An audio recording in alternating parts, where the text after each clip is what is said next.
आज हम बात करेंगे चेस्ट पेन की। चेस्ट पेन एक कॉमन एंटिटी है, हम सभी लोग जानते हैं, और अपने आप में एक बहुत भयानक चीज़ हो सकती है अगर ये हार्ट अटैक की चेस्ट पेन है। लेकिन चेस्ट पेन हमेशा हार्ट अटैक की ही नहीं होती, बहुत सारी चीज़ें होती हैं जिनकी वजह से हमारी बॉडी में चेस्ट पेन हो सकती है। जैसे चेस्ट पेन एक कॉमन सिम्टम होता है गैस्ट्रिक रिफ्लक्स डिजीज़ का, उससे काफ़ी कॉमनली हमको चेस्ट पेन होती रहती है।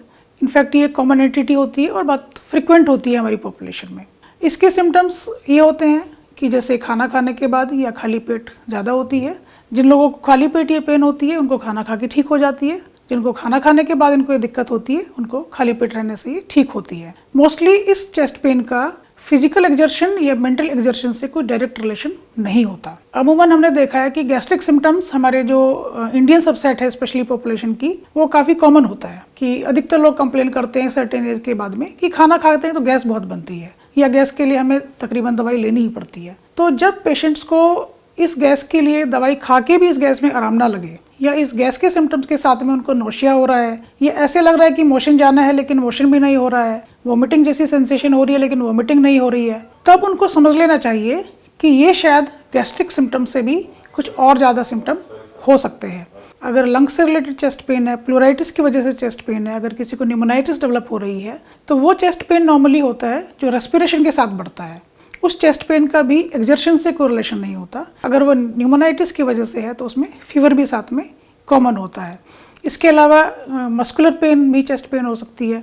विटामिन डी की कमी से भी कई बार लोगों को बोनी पेन्स होते हैं, और इसके अलावा कोस्टोकॉन्ड्राइटिस टाइप के जो लोकलाइज्ड पेन्स होते हैं वो भी चेस्ट पेन्स होते हैं। तो हमको ये डिफरेंशिएट करना होता है जब कोई पेशेंट चेस्ट पेन लेके आया है कि ये बिनाइन चेस्ट पेन है या ये मैलिग्नेंट चेस्ट पेन है। तो बिनाइन चेस्ट पेन, ये जो नॉन कार्डियक चेस्ट पेन्स हैं, ये बेसिकली नॉर्मली बहुत डेंजरस वाले चेस्ट पेन्स नहीं होते हैं। हम इनको डिफरेंशिएट करें तो पेशेंट की ट्रेस ईजी होती है।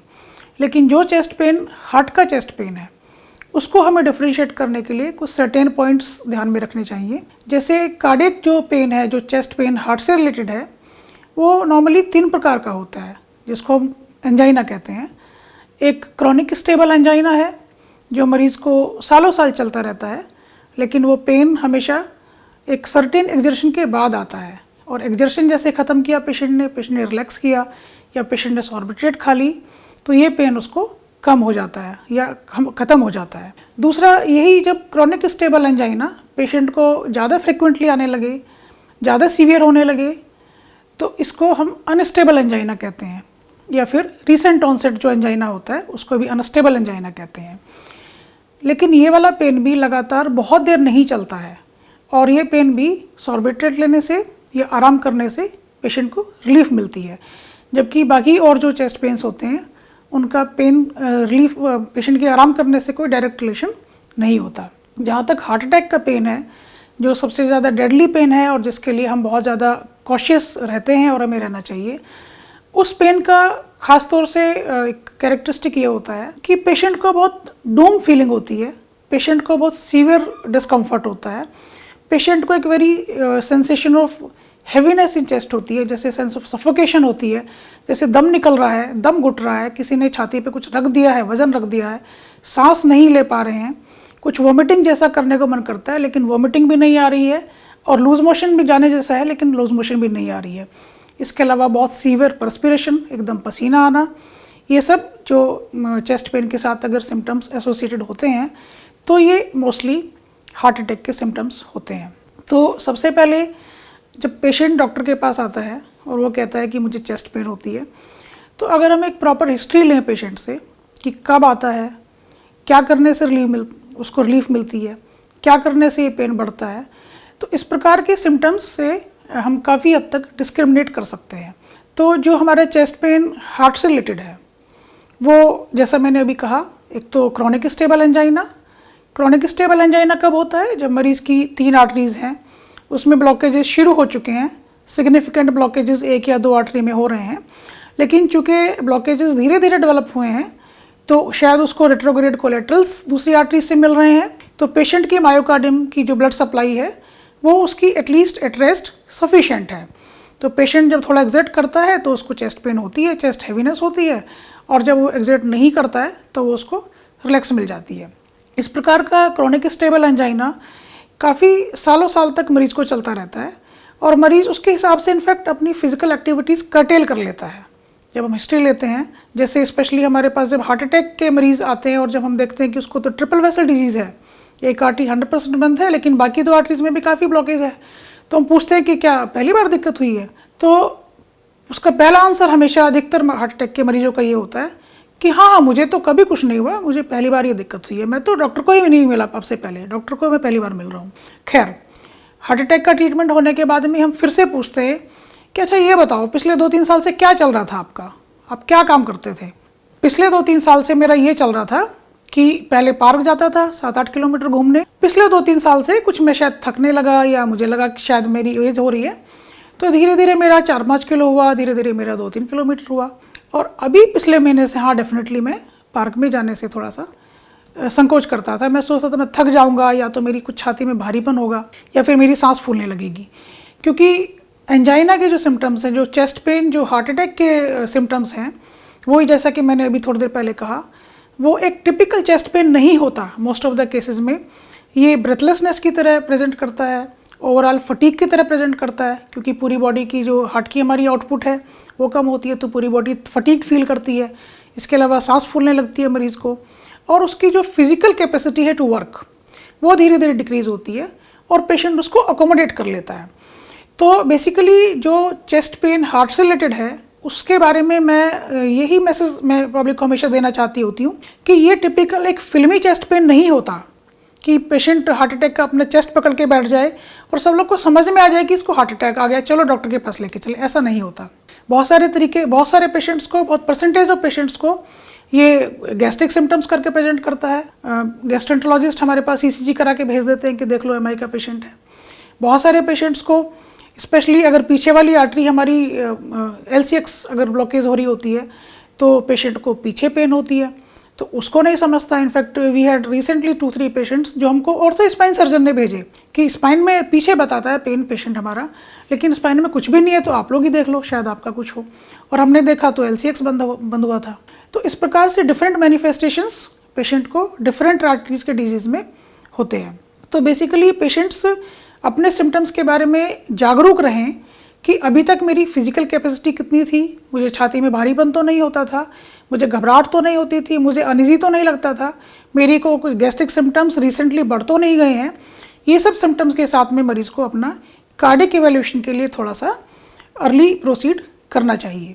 अब पेशेंट जब कार्डियोलॉजिस्ट के पास आ ही गया माना, तो सबसे पहला पेशेंट का रिएक्शन ये होता है कि नहीं डॉक्टर साहब ये हार्ट का पेन तो नहीं है, चलिए हम भी मान लेते हैं नहीं है, कोई बात नहीं, इन्वेस्टिगेशंस तो करें फर्दर। सबसे पहली इन्वेस्टिगेशन हर आदमी जानता है कि एक ECG होती है। ECG के बारे में भी मैं ये बताना चाहती हूँ कि ECG हर चीज़ को डायग्नोस नहीं कर सकती है। अगर मेजर हार्ट अटैक है जिसको हम ST एलिवेशन MI कहते हैं, तीनों आर्टरीज़ का हो, वो ECG ऑलमोस्ट उसको तुरंत पिकअप करती है। वो ST एलिवेशन MI होता है, वो बड़ा वाला हार्ट अटैक होता है, जिसके लिए मरीज़ को तुरंत ही हमें लेके एंजियोग्राफी करके उसकी आर्टरी खोल देनी चाहिए और खोल देनी पड़ती है। इसके अलावा अगर पेशेंट को अनस्टेबल एंजाइना है, पेशेंट को एंडोकार्डियल इस्कीमिया हो रहा है, तो उसमें भी थोड़े थोड़े से ST डिप्रेशंस दिखाई दे जाते हैं जो हमें इंडिकेट करते हैं कि हार्ट को ब्लड सप्लाई का स्ट्रेन तो ज़रूर पड़ रहा है, लेकिन क्लियरली मेजर हार्ट अटैक नहीं है। तो ये वाले पेशेंट्स को भी हमें पिकअप करना ज़रूरी है, स्पेशली अगर पेशेंट सिम्टम्स के साथ बता रहा है कि हम ऐसे पेशेंट को TMT ना एडवाइस करें। कम से कम हमने देखा बहुत सारे लोग कि पेशेंट क्लियरली बताता है कि डॉक्टर साहब पिछले ही महीने से थोड़ा थोड़ा तकलीफ होनी शुरू हुई है और ECG में थोड़े से सटल से ST डिप्रेशंस होते हैं या कहीं QAY होती है और पेशेंट को TMT एडवाइस कर दी गई होती है, तो पेशेंट को TMT में बहुत ज़्यादा तकलीफ हो जाती है। इनफैक्ट वो जो माइनर हार्ट अटैक था या जो 90-95% ब्लॉकेज थी, वो उस टाइम स्ट्रेस की वजह से कई बार 100% भी हो जाती है।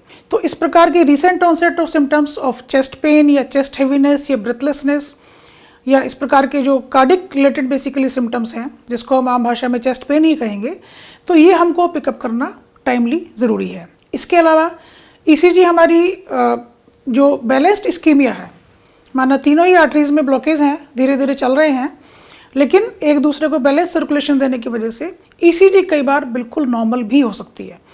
तो ये इस प्रकार की नॉर्मल ECG जो पेशेंट कैरेक्टरिस्टिक हमको सिम्टम्स बता रहा है, ये बहुत ज़्यादा हमको एक समझिए एक धोखा देने वाली होती है, क्योंकि ऐसे पेशेंट का सबसे पहला रिस्पॉन्स आपको ये होता है कि डॉक्टर साहब ईसीजी कैसी है। आप बताते हैं हाँ भाई ईसीजी तो ठीक है, अच्छा तो ठीक है।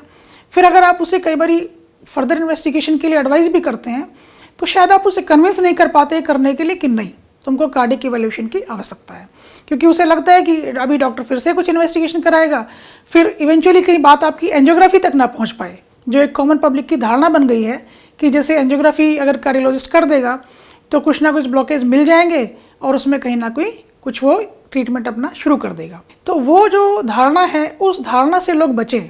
अगर आपको मेरा मैसेज ये होता है चेस्ट पेन के और कार्डियक पेशेंट्स के लिए कि अगर आपको किसी डॉक्टर ने ये बताया है कि आपकी आर्टरीज में ब्लॉकेज है, आप उसे नहीं ट्रीट कराना चाहते तो कोई बात नहीं, ना कराएं, लेकिन आप उसे इग्नोर ना करें। आप रिपोर्ट्स लें, आप एंजियोग्राफी का रिपोर्ट्स लें, आप ईसीजी का रिपोर्ट्स लें और आप सेकंड ओपिनियन लें, थर्ड ओपिनियन लें, आप उसे कंफर्म करें कि क्या है, क्योंकि सिर्फ एक सिंपल डिसबिलीफ से आप अपना नुकसान करते हैं। क्योंकि हार्ट के जो मसल्स हैं, हार्ट तो बेसिकली एक मस्कुलर ऑर्गन है, हार्ट का पूरा फंक्शनिंग ही उसके मसल्स के ऊपर है और हर मसल को एक पर्टिकुलर आर्टरी सप्लाई कर रही है। एक पर्टिकुलर आर्टरी या उसकी एक ब्रांच भी अगर डैमेज हो जाती है तो वो हिस्सा हमेशा के लिए ख़त्म हो जाता है, और चूँकि वो ख़त्म हो जाता है उसके बाद में आपको चेस्ट पेन नहीं होती। फिर आप 15-20 दिन आराम करते हो कि चलो मुझे तो हार्ट अटैक आया है, मैं आराम कर लूँ। आपको लगता है मैं तो बिल्कुल ठीक हूँ, शायद डॉक्टर मुझे अननेसेसरी बता रहा था कि आपको एंजियोग्राफी की ज़रूरत है या आपकी एक आर्टरी बंद है, इसे खोलना चाहिए, मैं तो बिल्कुल ठीक हूँ। लेकिन प्रॉब्लम कब होना शुरू होती है? जब आपकी हार्ट की पंपिंग रिड्यूस हो गई है, तब आप धीरे धीरे जब आप काम पे जाएंगे, जब आप बैक टू नॉर्मल रूटीन आएंगे, तब आपको समझेगा कि आपको तो सांस फूलने लगी है, आपको तो फेफड़ों में पानी भरने लगा है, आपको तो हार्ट फेलियर के एपिसोड्स होने लगे हैं। तो उस चीज़ को अवॉइड करने के लिए आपके लिए, हर पेशेंट के लिए ज़रूरी है कि वो हार्ट की आर्टरीज़ की प्रॉब्लम्स को टाइम से समझे, टाइम से जानने की कोशिश करे और टाइम से उसका ट्रीटमेंट लेने की कोशिश करे। हर छाती का दर्द हार्ट अटैक का दर्द नहीं होता है, लेकिन ये भी सच बात है कि हर हार्ट अटैक एक छाती के दर्द की तरह ही प्रेजेंट नहीं करता है। तो अपने आप इस डिसीजन को ना लें कि शायद मुझे लेफ़्ट साइड में पेन हो रही है, मुझे पेट में पेन हो रही है, मुझे कंधे में पेन हो रही है, तो शायद हार्ट का पेन ना हो, शायद फेफड़े का पेन ना हो। आप ये डिसीजन खुद ना लें, आप इसके लिए डॉक्टर के पास जाएं और प्रॉपरली अपना इन्वेस्टिगेशंस करवाएं। और अगर ये हार्ट अटैक का पेन है और अगर आप टाइम से पहुंच जाते हैं तो आप इस बात का यकीन रखिए कि टाइम से आपकी आर्टरी खुलने से आपके हार्ट को जो बेनिफिट होगा, जो आपको पेन में इमीडिएटली रिलीफ होगी, वो इतनी ड्रामेटिक होगी कि आपको उसका एक्चुअल मीनिंग समझ में आएगा। कि आप कभी रात को भी जब लोगों को हार्ट अटैक होता है और वो बड़े अस्पताल जाते हैं और उनकी प्राइमरी एंजियोप्लास्टी की जाती है, तो उनसे पूछिए कि उनको इस दर्द में राहत मिलने से कितनी रिलीफ लगती है। तो इस किसी भी चेस्ट पेन को आपको पहली बार हुई हो या बार बार होती हो, आप उसको अपने आप डिसीजन लेने से पहले एक बारी हार्ट के डॉक्टर को ज़रूर मिलें और उसका प्रॉपर इन्वेस्टिगेशन ज़रूर करवाएं। धन्यवाद।